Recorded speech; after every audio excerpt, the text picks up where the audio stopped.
देहिया लागे छोला लिपहप गे छौरी जना लागो केहला के थहम गे छौरी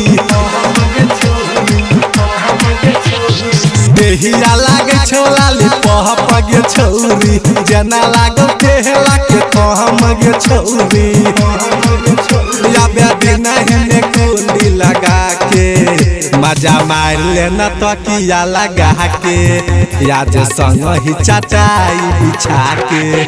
मजा मार लेना तकिया लगा के याद संग ही चटाई बिछा के मजा मार लेना तकिया लगा के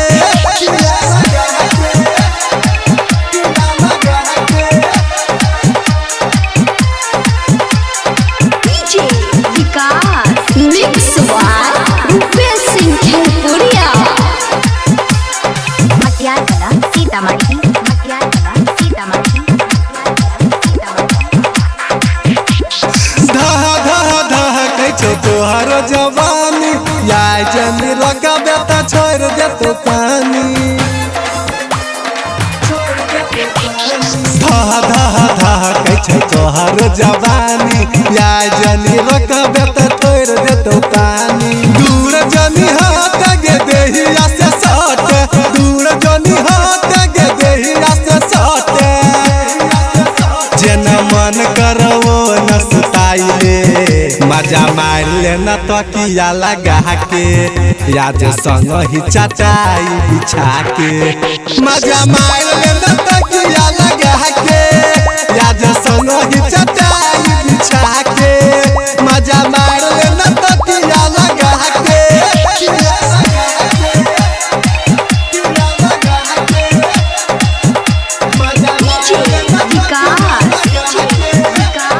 मिक्स रूपेश सिंह खेलपुरिया